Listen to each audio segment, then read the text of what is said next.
जहां एक तरफ मुसलमानों और क्रिश्चियंस को, ईसाइयों को टारगेट किया जा रहा है, वहीं दूसरी तरफ एक बड़ी लड़ाई मनुस्मृति की और अंबेडकर वादियों की है। यह लड़ाई मेरे ख्याल से अल्पसंख्यकों से भी ज्यादा बड़ी लड़ाई अगर किसी की है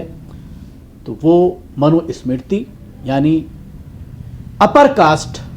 और लोअर कास्ट की जो लड़ाई है वो एक बड़ी लड़ाई है और इसमें तमाम लोगों को दबे कुचलों के साथ खड़े होने की जरूरत है और बार बार इस चीज की मांग भी की जाती है। दो तस्वीरें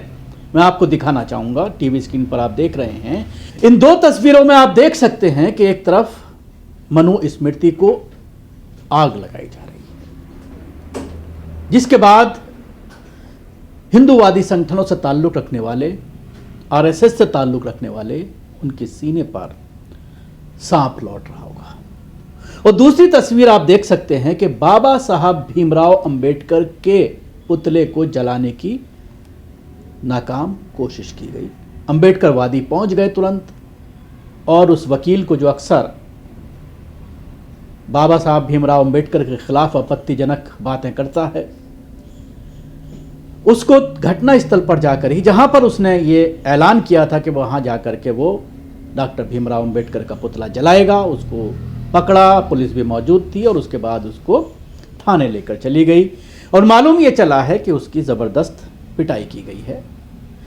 वजह क्या है पिटाई करने की? जाहिर सी बात है, भारतीय जनता पार्टी की सरकार है मध्य प्रदेश में और हिंदूवादी संगठनों की खूब चल रही है। जैसा कि अभी आपने देखा कि एक मस्जिद के बाहर जिस तरह का तांडव पिछले एक हफ्ते से, रविवार के दिन से ही लगातार मचाया जा रहा है, तो क्योंकि ये बड़ी संख्या में है और अब खासतौर से आज़ाद, चंद्रशेखर आज़ाद जैसे नेता, उनकी जो संस्था है वो भीम आर्मी,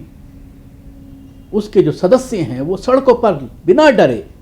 बिना झिझके, बिना जेल जाने की डर से सड़कों पर उतर रहे हैं और इन लोगों का सही तरीके से इलाज कर रहे हैं। तो ये आह्वान किया गया था कि आकाशवाणी पर बाबा साहब अम्बेडकर का पुतला जो है वो दहन किया जाएगा, उसको जलाया जाएगा, लेकिन आज़ाद समाज पार्टी के महासचिव वहाँ पर पहुँचे और उसके बाद उन्होंने मनुवादी तत्वों को कड़ी चेतावनी दी। बाबा साहब के को लेकर के उन्होंने जो है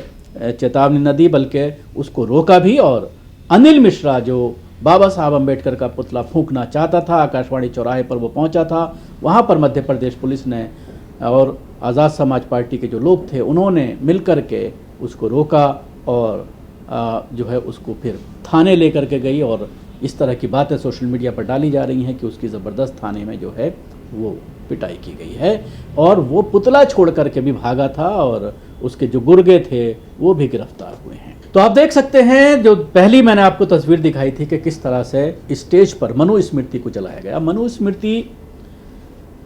को लेकर के हिंदूवादी संगठन लगातार ये कहते हैं कि हम देश में हिंदू राष्ट्र लाएंगे तो मनुस्मृति वो है वो देश का कानून होगा, देश का संविधान होगा। बाबा भीमराव अंबेडकर के जरिए जिस संविधान को तरतीब दिया गया था उस संविधान के बजाय हम मनुस्मृति को स्थापित करेंगे, जिसमें जो पुराना जो जात बिरादरी सिस्टम है उसको जो है लेकर के, जिस तरह से दलितों के बारे में उनको शूद्र कहा जाता है, मंदिर में ना जाना, अगर वो गीता के श्लोक सुन लेते थे तो कान में पिघला करके शीशा डाला जाता था, इस तरह की चीज़ें जो हैं उसमें जो है इस पूरी प्रथा को सही करार दिया गया है। तो इसी के खिलाफ जो अम्बेडकरवादी हैं वो लगातार इसको लेकर के जद्दोजहद करते रहते हैं और इनके साथ देश को खड़े होने की ज़रूरत है। इसके साथ ही आपने कई बार देखा होगा कि